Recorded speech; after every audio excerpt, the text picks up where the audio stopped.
हरे कृष्णा, राधे राधे, जय श्री कृष्ण। आपका स्वागत है हमारे यूट्यूब चैनल में। ये देखिए हमारे कान्हा जी के दर्शन। और अब हम भगवत गीता का अध्याय पढ़ रहे हैं, ये वाली भगवत गीता, और इसका अध्याय पढ़ेंगे। जैसे ही कुरुक्षेत्र के युद्ध स्थल में सेनाक्षण शुरुआत करते हैं। देखो संस्कृत तो आती नहीं, हिंदी ही पढ़ पाएंगे।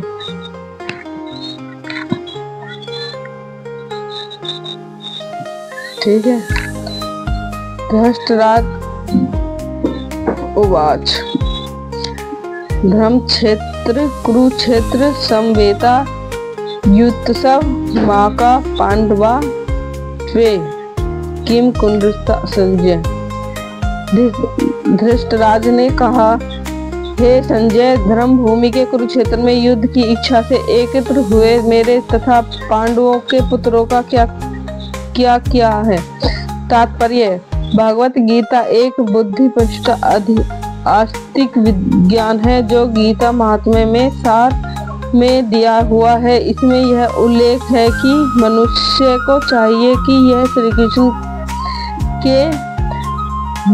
के भक्त की सहायता से सवीक्षण करते हुए भगवत गीता का अध्ययन करें और स्वर प्रेरणिता व्याख्याओं के बिना उसे समझने का प्रयास करें। अर्जुन ने जिस प्रकार से साक्षात भगवान श्री कृष्ण से गीता सुनी है उसका उपदेश ग्रहण किया। इस प्रकार की स्पष्ट अनुभूति का उदाहरण भगवत गीता में ही है।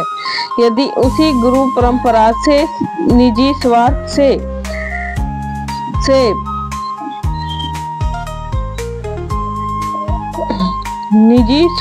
से प्रेरित हुए बिना किसी को भगवत गीता समझने का सौभाग्य प्राप्त हो तो वह समस्त वैदिक ज्ञान तथा विश्व के समस्त शास्त्रों में अध्ययन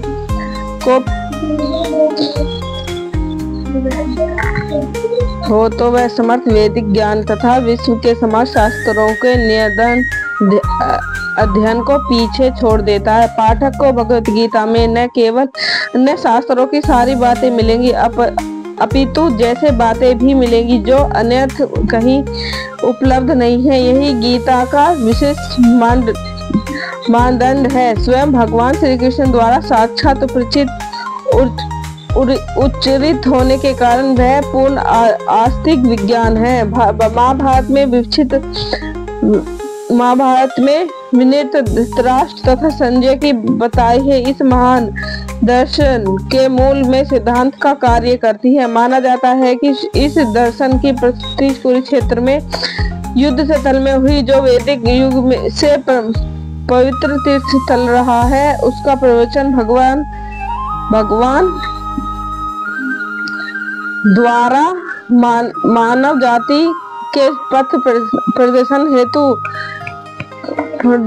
हेतु तब किया गया है जब वे इस लोक में स्वयं उपस्थित थे। धर्म क्षेत्र में शब्द सामर्थ्यक है क्योंकि कुरुक्षेत्र में युद्ध स्थल में अर्जुन के पक्ष में श्री भगवान स्वयं उपस्थित थे। कौरवों का पिता धृतराष्ट्र अपने पुत्रों की विजय की भावना के विषय में अत्यधिक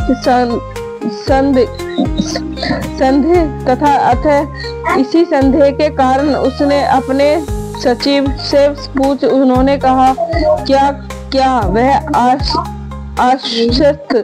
आश्वस्त तथा कि उसके पुत्र तथा उसके छोटे भाई पांडु के पुत्र कुरुक्षेत्र की युद्ध भूमि में निर्णयात्मक संग्राम के लिए एकत्रित हुए हैं। फिर भी उसकी जिज्ञासा समर्थ है। वह नहीं चाहता कि वह भाइयों में कोई समझौता हो, अतः वह युद्ध भूमि में अपने पुत्रों की नीति भावी के विषय में आश्वस्त होना चाहिए रहा था कि चूंकि इस युद्ध को कुरुक्षेत्र में लड़ा जाना था, जिसका उल्लेख में वेदों में स्वयं स्वर्ग के निवासियों के लिए तीर्थ स्थल के रूप में हुआ है। अतः धृतराष्ट्र अत्यंत भयभीत था कि इस पवित्र स्थल का युद्ध परिणाम पर न जाने कैसा प्रभाव पड़े। इसे भली भांति ज्ञात कि इसका प्रभाव अर्जुन तथा पांडु के अन्य पुत्रों पर अत्यंत अनुकूल पड़ेगा, क्योंकि स्वयं भाव से वे भी सभी पुण्यात्मा से संजय की व्यास का शिष्य था। अतः उनकी कृपा से संजय धृतराष्ट्र के कक्ष में बैठे बैठे कुरुक्षेत्र के युद्ध स्थल का दर्शन करा सकता था। इसीलिए धृतराष्ट्र ने उससे युद्ध स्थल की स्थिति के विषय में पूछा। पांडव तथा धृतराष्ट्र के पुत्र दोनों एक ही वंश के संबंधित हैं, किंतु यहाँ पर धृतराष्ट्र के बाप कैसे उसके मनोभाव प्रकट होते हैं। उसने जानबूझकर अपने पुत्रों को कुरु कहा और पांडवों के पुत्रों को वंश की उत्तराधिकारी से विलंब कर दिया। इस तरह पांडवों के पुत्रों का अर्थात अपने भतीजों के साथ धृतराष्ट्र ने वशिष्ठ मन स्थिति समझी जा सकती है। जिस प्रकार धन के खेत में ऐसी आशा की जाती है कि वह धर्म के पिता श्री कृष्ण उपस्थित हो, वहां कुरुक्षेत्र रूपी खेत में दुर्योधन आदि धृतराष्ट्र के पुत्र अवंचित पुत्रों का समूल नष्ट करके युधिष्ठिर आदि नितांत धार्मिक पुरुषों का स्थापना की जाएगी, जहां धर्म क्षेत्र तथा कुरुक्षेत्र को की उनकी ऐतिहासिक तथा वैदिक महत्व के अतिरिक्त यही समर्थना है। संजय उच्चवान।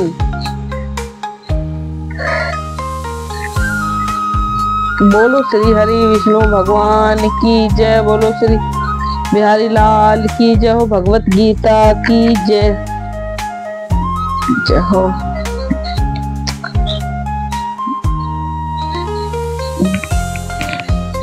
राधे राधे। जय श्री कृष्ण।